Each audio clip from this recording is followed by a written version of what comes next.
Chapter 4: The Road Through the Forest.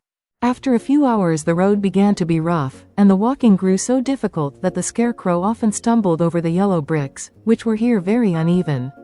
Sometimes, indeed, they were broken or missing altogether, leaving holes that Toto jumped across and Dorothy walked around. As for the scarecrow, having no brains, he walked straight ahead, and so stepped into the holes and fell at full length on the hard bricks. It never hurt him, however, and Dorothy would pick him up and set him upon his feet again, while he joined her in laughing merrily at his own mishap. The farms were not nearly so well cared for here as they were farther back. There were fewer houses and fewer fruit trees, and the farther they went the more dismal and lonesome the country became. At noon they sat down by the roadside, near a little brook, and Dorothy opened her basket and got out some bread. She offered a piece to the scarecrow, but he refused. "I am never hungry," he said, "and it is a lucky thing I am not, for my mouth is only painted, and if I should cut a hole in it so I could eat, the straw I am stuffed with would come out, and that would spoil the shape of my head." Dorothy saw at once that this was true, so she only nodded and went on eating her bread. "Tell me something about yourself and the country you came from," said the scarecrow when she had finished her dinner. So she told him all about Kansas, and how gray everything was there, and how the cyclone had carried her to this queer land of Oz. The scarecrow listened carefully, and said, "I cannot understand why you should wish to leave this beautiful country and go back to the dry, gray place you call Kansas." "That is because you have no brains," answered the girl. "No matter how dreary and gray our homes are, we people of flesh and blood would rather live there than in any other country, be it ever so beautiful.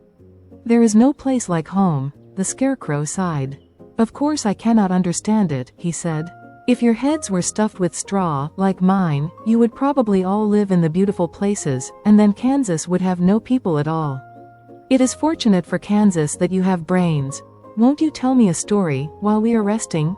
asked the child. The scarecrow looked at her reproachfully, and answered, "My life has been so short that I really know nothing whatever. I was only made day before yesterday. What happened in the world before that time is all unknown to me.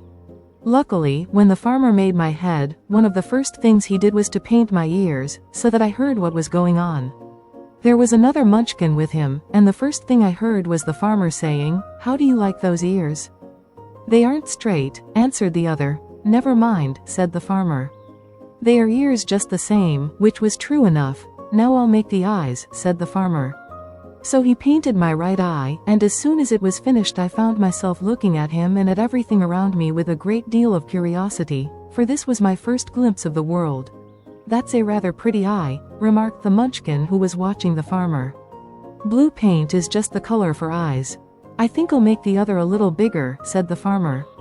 And when the second eye was done I could see much better than before. Then he made my nose and my mouth. But I did not speak, because at that time I didn't know what a mouth was for. I had the fun of watching them make my body and my arms and legs, and when they fastened on my head, at last, I felt very proud, for I thought I was just as good a man as anyone." "This fellow will scare the crows fast enough," said the farmer. "He looks just like a man." "Why, he is a man," said the other, and I quite agreed with him. The farmer carried me under his arm to the cornfield, and set me up on a tall stick, where you found me. He and his friend soon after walked away and left me alone.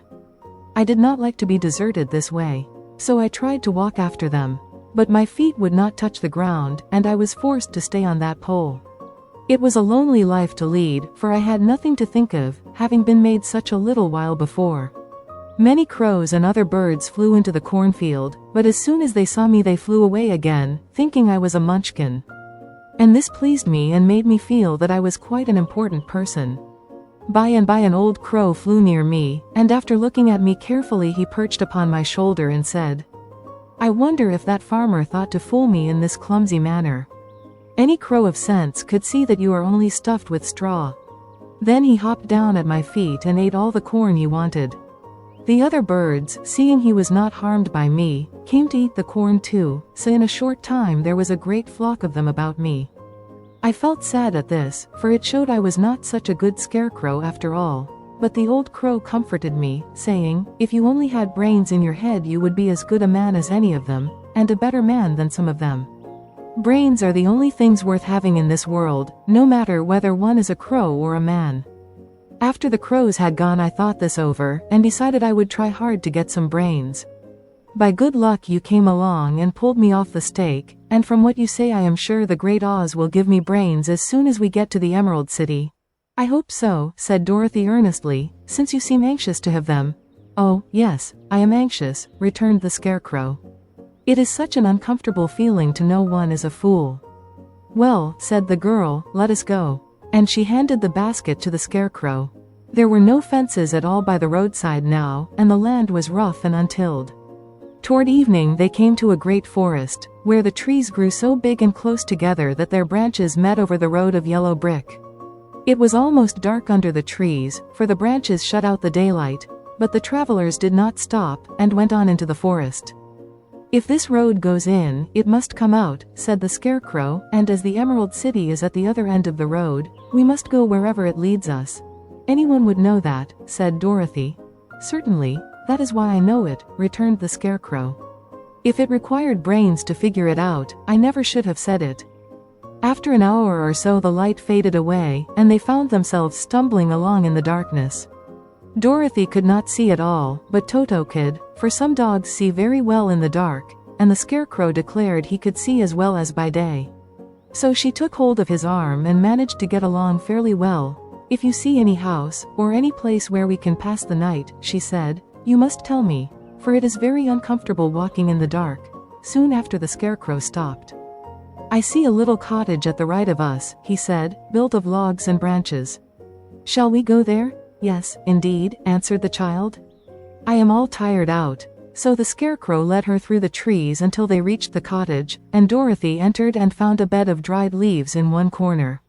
She lay down at once, and with Toto beside her soon fell into a sound sleep. The Scarecrow, who was never tired, stood up in another corner and waited patiently until morning came.